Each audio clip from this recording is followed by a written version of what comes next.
बिस्मिल्लाहिर्रहमानिर्रहीम अस्सलाम वालेकुम। आज मैं आपके साथ जो रेसिपी शेयर करने जा रही हूँ वो है जी होममेड फ्रोज़न फ्राइज़ कि आप इसे कैसे फ्रीज़ करके आराम से रख सकते हैं। तो मैं आज आपके साथ इसकी रेसिपी शेयर करूँगी। अगर मेरे चैनल को आपने सब्सक्राइब नहीं किया है तो जल्दी से सब्सक्राइब करें, बेल आइकन को प्रेस करें ताकि हर सिंपल सी रेसिपी आपको मिल सके। तो चलिए स्टार्ट करते हैं। जी, तो यहाँ मैंने सबसे पहले आलू लिए हैं, इनको मैंने अच्छी तरह से धो लिया है, साफ़ कर लिया है। अब हम इसे करेंगे जी पील, यानी हम इसे छील लेंगे। अच्छी तरह से हम इन आलूओं को छीलेंगे। सारे आलूओं को हमें इसी तरह से छीलना है। बहुत ही मज़े के ये फ्रोज़न स्टाइल में ही बनेंगे। आप जो बाहर से फ्राइज़ लेकर आते हैं उनसे भी ज़्यादा मज़े के बनने वाले हैं ये फ्राइज़। इसी तरह से आप सारे आलूओं को अच्छी तरह से पील करेंगे। जो ख़राब पार्ट होगा हम उसको साथ के साथ निकालते जाएंगे। ठीक है जी, एक बार आप इस रेसिपी को ज़रूर ट्राई कीजिएगा और ये फ्राइज़ बहुत ही पसंद आने वाले हैं बच्चों को भी। जी, तो अल्हम्दुलिल्लाह जी यहाँ देखें जी सारे जो आलू हैं वो मैंने अच्छी तरह से यहाँ पर छील लिए हैं। अब हम इन्हें कट कर लेते हैं। जी, तो अब मैं इनको रखूँगी जी यहाँ इस तरह से। अब हम इसको कट कर लेंगे। इस तरह से ऊपर तक से आपने इसको कट करना है। थोड़ा सा मोटा कट करेंगे ताकि हमारा जो फ्राइज़ है वो हम थोड़ा थिक काट सकें। अगर हम ज़्यादा पतला रखेंगे तो बहुत ही पतले पतले से फ्राइज़ बनेंगे। इस तरह से आपने इसकी एक लेयर को कट करना है। जी, तो अब मैंने इसको एक आलू को इस तरह से कट कर लिया है। अब हम आप चाहें तो इसको इक्वली रख के भी कट सकें, लेकिन मैं यहाँ पर सिंगल कट कर रही हूँ। इस तरह से आपने थोड़ा-सा इसको थोड़ा-सा मोटा यानी थोड़ा थिक कट करना है ताकि जब हम फ्राइज़ को बना कर रखें और बाकी की चीज़ें इसके साथ प्रोसेस हम ना अपना करें तो हमारा फ्राइज़ जो है वो सेट रहे।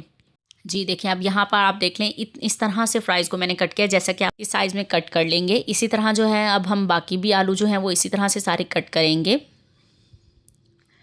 जी, तो यहाँ देखिए जी मैं कट कर रही हूँ साथ। इसी तरह से आपने भी सारे आलू जो हैं वो कट करने हैं।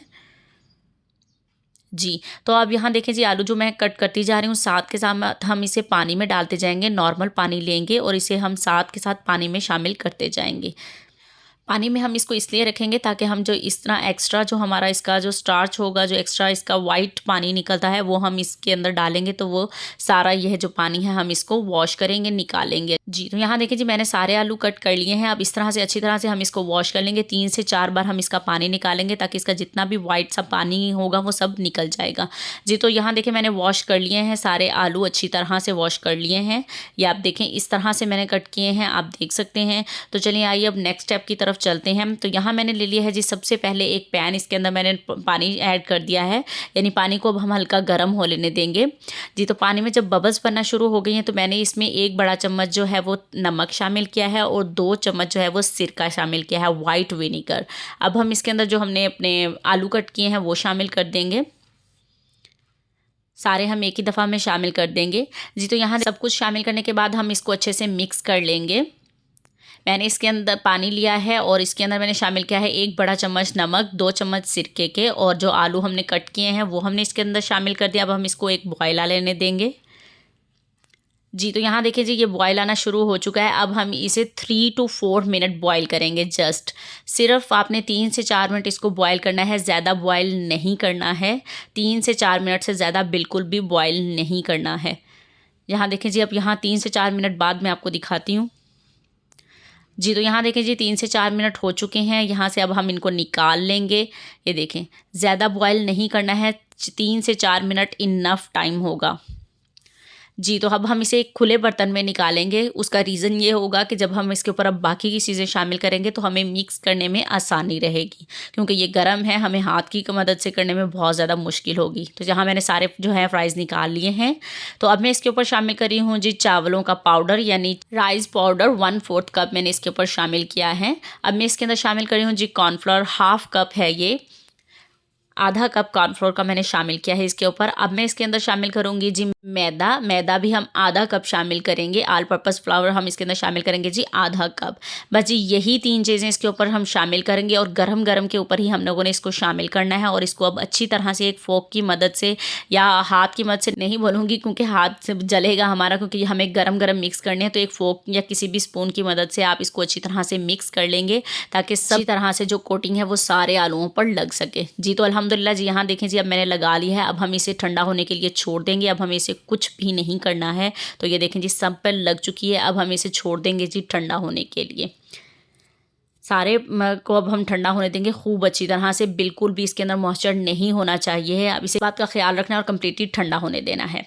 जी तो यहाँ देखें जी, आलू हमारे जो हैं वो 30 मिनट लगे हैं इनको कम्प्लीटली ठंडा होने में, क्योंकि बिल्कुल भी गर्म नहीं होने चाहिए हैं। तो अब मैं इसको एक जिपलॉक बैग में ट्रांसफ़र कर रही हूँ। सारे आलू जो हैं वो हम उठा के अब जिपलॉक बैग में डाल लेंगे अच्छी तरह से।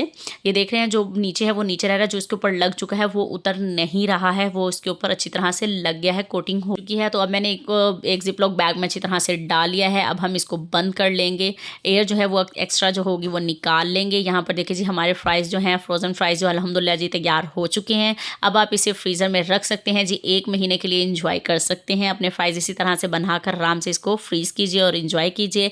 अब मैं इसको आपको 2 से 3 घंटे बाद दिखाऊंगी, लेकिन आप लोग इसे जब तक चाहें रख सकते हैं। जी तो यहाँ देखिए जी 2 घंटे हो चुके हैं और हमारे फ्राइज़ जो हैं तकरीबन जो है वो फ्रीज़ हो चुके हैं। अब मैं आपको इनको निकाल कर दिखाती हूँ।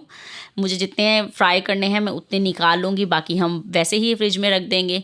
जी तो यहाँ देखें जी कितनी अच्छी कोटिंग हुई हुई है और आराम से ये फ्राइज़ जो हैं मैंने अब सारे निकाल लिए हैं। तो अब बाकी जो है हम इसी तरह से ज़िप को लॉक करेंगे और इसको हम वापस फ्रीज़र में रख देंगे। जी तो यहाँ देखें जी ऑयल को मैंने लिया है, जितना ज़रूरत होगी उतना ऑयल लेंगे। इसको मैंने मीडियम फ्लेम पर ही रखा हुआ है। मीडियम फ्लेम पर आपने इसको कुक करना है और तेल हमारा गर्म ही होना चाहिए है। जी तो अब हम सारे जो फ्राइज़ हैं वो इसके अंदर शामिल कर देंगे और एक फोक की मदद से ही मैं मिक्स करूँगी। आप देखेंगे कि मिक्स करते हुए भी या बाद में भी ये कोटिंग इसके ऊपर से बिल्कुल भी सेपरेट नहीं होगी, बिल्कुल भी अलग नहीं होगी। आराम से ये इसी तरह से फ्राई करेंगे। 5 मिनट बाद देखते हैं अब इनको। जी तो 5 मिनट हो चुके हैं। यहाँ पर हमारे फ्राई जो है वो अच्छी तरह से फ्राई हो रहे हैं और ये आप देख सकते हैं इनकी कोटिंग ऑयल बिल्कुल क्लीन है, बिल्कुल भी इसकी कोटिंग जो है वो अलग नहीं हुई है।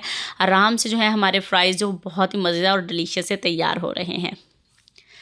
जी तो अल्हम्दुलिल्लाह जी यहाँ देख सकते हैं आप फ्राइज़ हमारे जो हैं वो क्रिस्पी क्रंची और मज़ेदार से फ्राइज़ जो हैं वो तैयार हो चुके हैं। आप ये देख सकते हैं इसकी लुक कितना अच्छा, इनका कलर भी वैसा ही आया है जैसे आप फ्राइज़ बाज़ार से लेकर आते हैं, फ्रोज़न जो पैकेट में होते हैं उसी तरह से इनका कलर भी आया है फ्राई करने के बाद। अब ये देख सकते हैं आप इसकी लुक, ये देखिए बहुत ही मज़े की ये रेसिपी है। और आगे वैसे भी रमज़ान शुरू होने वाला है तो हम इसे बना कर रख सकते हैं और रमज़ान में तो डेली ही फ्राइज़ बच्चों के फेवरेट होते हैं। जी तो अल्हम्दुलिल्लाह जी ये है जी इसकी फ़ाइनल लुक। देख सकते हैं आप कितना मज़े की ये फ्राइज़ लग रहे हैं। इंजॉय कर सकते हैं आप इसको केचप के साथ। रिसेंटली मैंने आपके साथ एक इमली और गुड़ की चटनी भी शेयर की है, वो उसके साथ भी आप इसको इंजॉय कर सकते हैं। तो ये देखिए जी ये है केचप और ये है जी वही चटनी जो मैंने आपके साथ शेयर की है। आप उसकी रेसिपी भी जाकर देख सकते हैं। तो अगर वीडियो अच्छी लगे तो वीडियो को लाइक कर दीजिएगा और चैनल को सब्सक्राइब करें, बेल आइकन को प्रेस करें ताकि हर रेसिपी आप तक आसानी से मिल सके। कमेंट करके बताइएगा रेसिपी कैसी लगी। अल्लाह हाफिज़।